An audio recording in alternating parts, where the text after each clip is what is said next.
Hi friends, ఎలా ఉన్నారు అందరూ? ఈరోజైతే మా చిన్నోడిని బయటికి తీసుకొని వచ్చాను. డైలీ చిన్నిని గ్రౌండ్కి తీసుకొని వస్తాను, ఎందుకంటే వాడు గ్రౌండ్లో చాలా బాగా ఆడుకుంటాడు. అలా గ్రౌండ్కి తీసుకొని వస్తానో లేదో కొద్దిసేపు నార్మల్గా నడిచి తర్వాత రన్నింగ్ చేయడం స్టార్ట్ చేస్తాడు. ఇక సార్ ఒక్కసారి రంగంలో దిగితే ఎవరు వచ్చి ఆపినా ఆగడం. గ్రౌండ్ మొత్తం ఒక రౌండ్ వేసాక వచ్చి కూర్చుంటాడు. అలా చిన్నిని డైలీ గ్రౌండ్కి తీసుకొని రావాలి, లేకుంటే పెద్ద గొడవనే చేస్తాడు ఇంట్లో. గ్రౌండ్కి తీసుకెళ్ళండి అనేసి గ్రౌండ్కి తీసుకొచ్చిన తర్వాత మంచిగా ఆడుకుంటాడు చాలాసేపు వరకు. ఆడుకొని ఇక తర్వాత అలసిపోయి కూర్చుంటాడు సైడ్కి. Okay friends, thanks for watching my video. ఇలాంటి మరిన్ని వీడియో చేస్తూ ఉంటాను.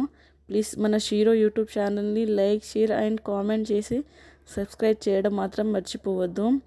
మీరు మా చిన్నోడి యూట్యూబ్ ఛానల్ని సపోర్ట్ చేస్తారు అనేసి మనస్ఫూర్తిగా కోరుకుంటున్నాను.